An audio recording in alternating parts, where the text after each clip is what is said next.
When you hear the phrase cyber attack, where does your mind go? Do you picture, I don't know, a hooded figure in a basement trying to steal credit card numbers? Or maybe a phishing email asking for your Netflix password? Those are nuisances, sure. But I want you to shift your focus. I want you to picture the water treatment plant, 5 miles from your house, or the local hospital where your parents get their prescriptions. Exactly. We need to stop thinking about cybersecurity as just protecting our wallets.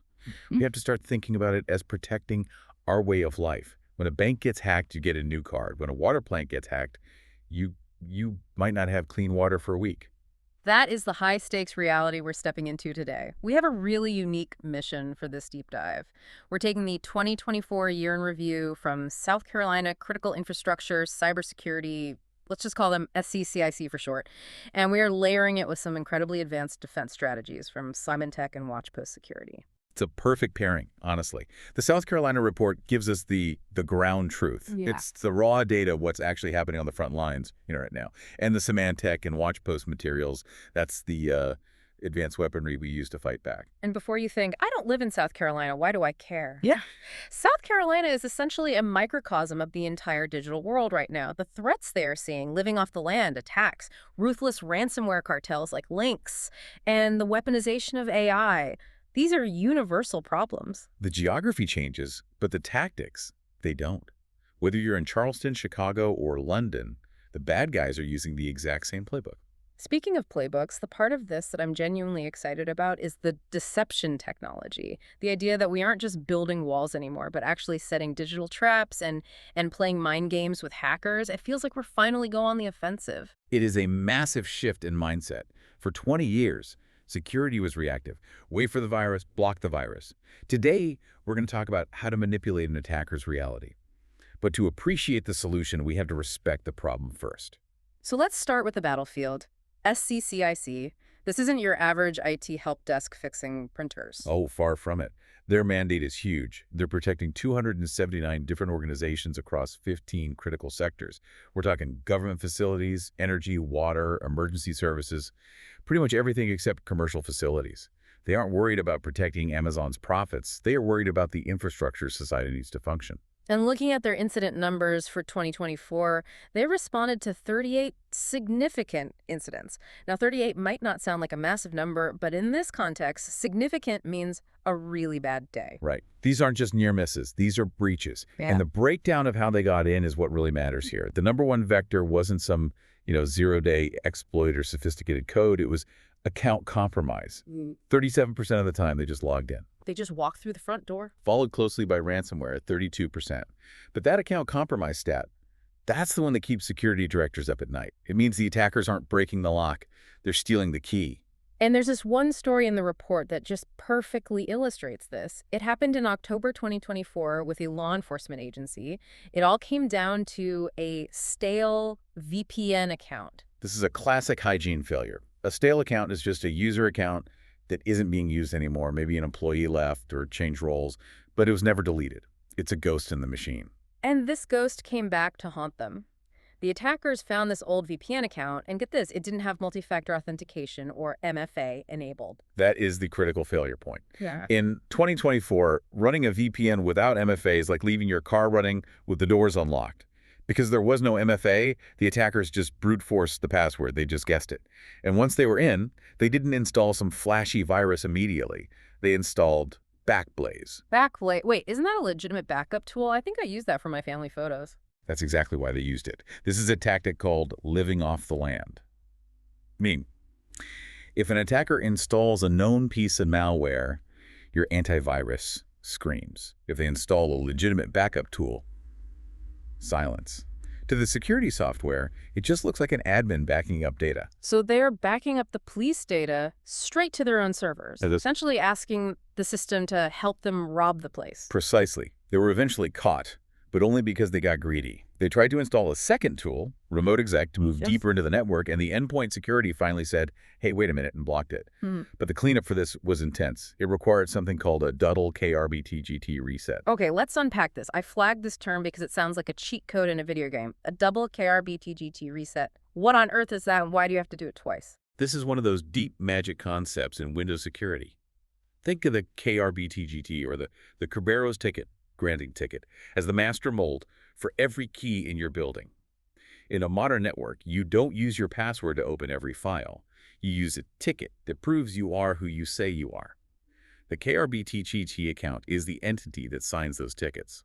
So if an attacker compromises an account, they can sometimes forge golden tickets that let them access anything, even if you change the user's password. Exactly. They can print themselves a golden ticket that says, I am the administrator, and this ticket is valid for 10 years. Even if you reset the user's password, that ticket still works. So to stop them, you have to reset the KRBTGT account itself. Okay, that makes sense. Destroy the master mold. But why do you have to do it twice? Because of redundancy. Windows is designed to be resilient. It keeps a history of the current password and the previous password so the legitimate tickets don't just stop working instantly. If you reset the KRBTGT once, the golden ticket created with the old password might still be accepted for a short time because it's still in that history buffer. I see. It's like changing the lock, but the old key still works for another hour. Exactly. By resetting it twice in rapid succession, you flush the history. You invalidate every single ticket in the entire organization. Instantly, everyone gets kicked out. Everyone has to re-authenticate. It is the digital equivalent of changing every single lock in the building twice, instantly. It ensures the attackers are truly 100% locked out. That is heavy duty. But it wasn't just old accounts causing trouble. There was another incident where they actually bypassed MFA, right? Yes, and this is where it gets scary for people who think MFA solves everything. This was an adversary in the middle attack. The attackers set up a fake login page that looked real. The user entered their credentials and their MFA code. The attackers just took that session token and tried to log in themselves. So they basically intercepted the baton pass. Precisely. But there was a happy ending here. The organization had followed CIC's guidance to block new device registrations in Azure. So even though the attackers had the token, when they tried to register their device to the network, the door slammed shut. A win for proactive policy. But not everyone is so lucky. We have to talk about the heavy hitters, the ransomware groups.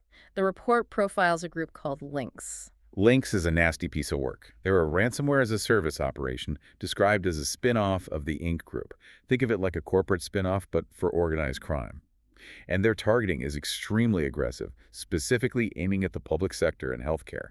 Since July 2024, they hit 11 government entities and 7 healthcare providers. And they aren't just locking up files anymore, are they? They're doing double extortion. It's standard procedure for groups like Lynx now. First, they steal your sensitive data. Then, they encrypt your system so you can't work. If you refuse to pay for the decryption key, they threaten to release the sensitive images and documents they stole. It puts the victim in a terrible bind. And there was a quote in the source material about an attack on Lakeland Public Health that really struck me.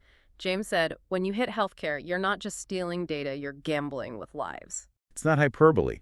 If a hospital can't access patient records, surgeries get canceled, ambulances get diverted, the report mentions that when digital resilience fails, you have to go back to paper-based downtime playbooks. Paper playbooks. In 2024, it really drives home the reality that technology can be so fragile. It is.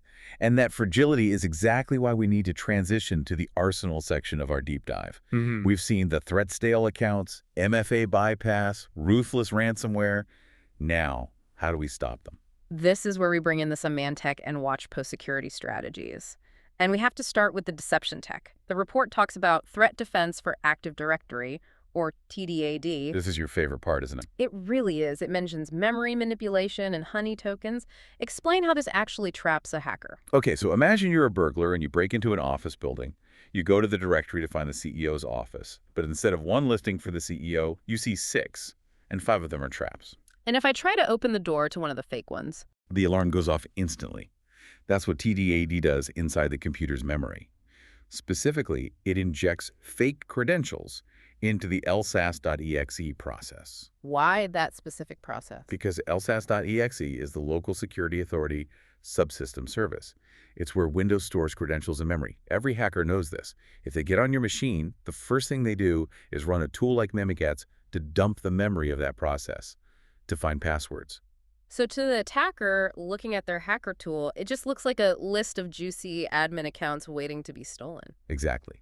But those accounts have no legitimate use. No real employee uses them. So the moment an attacker tries to use one to move laterally across the network, it triggers a high-fidelity alarm. I love that term high fidelity. It basically means this isn't a false alarm. We definitely have a problem. Right. And the ratio is interesting. The system typically generates 6 fake accounts for every 1 real account. It turns the network into a hall of mirrors, it slows the attacker down and forces them to make a mistake. That deals with credential theft. But what about the living off the land attacks we mentioned earlier? The ones where they use legitimate tools like PowerShell. How do you block a tool that your IT team actually needs to use? That is the million-dollar question. You can't just delete PowerShell. The system needs it. The answer lies in Symantec's adaptive protection. It uses a heat map approach based on prevalence. A heat map, like checking the weather? Sort of. It analyzes every application in your environment to see how often it's used. It looks for prevalence. If a specific behavior, say, PowerShell connecting to the internet, has 0 prevalence, meaning nobody in your organization has done it in the last 365 days. Then you probably don't need it. Exactly. The system can use a feature called auto-tune to automatically set that behavior to deny. That is brilliant. It's like saying, hey, we noticed nobody has opened the back window in a year, so we're just going to brick it up. Precisely. It reduces the attack surface without breaking business operations because you're only blocking things you weren't doing anyway. It makes the environment much harder for an attacker to navigate because the tools they expect to be available simply don't work. Now, there's another layer of defense mentioned called memory exploit mitigation, or MEM. This sounds a bit more technical. It talks about force-step and force ASLR. It is technical, but the concept is simple. Attackers often try to inject malicious code into specific places in a computer's memory. They write their code, assuming system functions are at specific addresses like go to address 100 and execute. Okay. MEM uses ASLR address space layout randomization to constantly shuffle those memory locations around. It's like shuffling the furniture in a dark room. The attacker tries to sit on the couch at address 100, but the couch has been moved to the kitchen. So the exploit fails because they can't predict where to go. Exactly. But there is a catch. There's always a catch. This constant shuffling can sometimes crash legitimate, custom-built software that isn't coded perfectly. Old apps might be hard-coded to look for things in specific places, So you turn on the security and accidentally break the payroll software. which is a resume-generating event for an IT director. That's why Watchpost recommends running MEM in audit mode for 14 days first. Log-only mode. Right. See what would have crashed, fix it or make an exception, and then turn on the protection. It prevents you from accidentally taking down your own business while trying to protect it. Smart. Okay, let's say despite the hall of mirrors and the moving houses, something gets in. We need to find patient 0. The report talks about a tool called Risk Tracer. Risk Tracer is fascinating because it solves a very specific frustration for security teams. Usually, antivirus just says, I blocked a virus on Bob's computer, but it doesn't tell you how it got there. Right. Did Bob download it? Did Alice send it to him? Did it come from the server? Risk Tracer answers that. It uses a session cache to pinpoint the source IP address, the net BIOS name, and even the specific user logged into the remote computer that sent the threat. So it points the finger. It came from the accounting server, and Steve was logged in. Yes, but here's the irony you need to appreciate. For Risk Tracer to work, you have to have Windows file and printer sharing enabled, and the firewall has to be configured to allow it. Wait, isn't the first rule of security usually turn off file sharing? Often, yes. It feels counterintuitive. But if you block all that communication, the security tool itself can't see the traffic to trace it back. It's a trade-off between absolute lockdown and visibility. If you lock the doors too tight, even the security guards can't see the cameras. That is a tough balance to strike. And speaking of timing, there's this concept of dwell time. How long the bad guys were in the house before you found them. How do they actually calculate that? It's a math problem. They take the first seen timestamp, which comes from a tool called Download Insight, and compare it to the date found timestamp in the logs. And Download Insight is judging files based on age and prevalence, right? Correct. This is relying on the wisdom of the crowd. If a file is young, meaning it was created yesterday, and has low prevalence, meaning only a few people in the world have it, Download Insight treats it as highly suspicious. Because legitimate software, like Microsoft Word, is old and used by millions, but a custom ransomware virus was probably compiled 5 minutes ago and is only being used on you. Exactly. It uses global data to spot the outlier. So we've covered the attacks and the tech defenses, but we can't ignore the human element. SCCIC is doing something called cyber war games. This is so important. You can have the best firewalls in the world, But if your team panics during a breach, you lose. The SCCIC ran a water cyber war game involving 25 facilities. They simulated a disaster to test the incident It response. is like a fire drill, but for hackers. Yeah, And they are even using AI for training, too. they are. They're using OpenAI templates to generate phishing emails. Fighting fire with fire, using AI to teach people how to spot AI attacks. It's necessary. Phishing emails used to be easy to spot bad grammar, spelling mistakes. But with AI, they are perfect. They sound professional. So the training has to get harder to match the threat.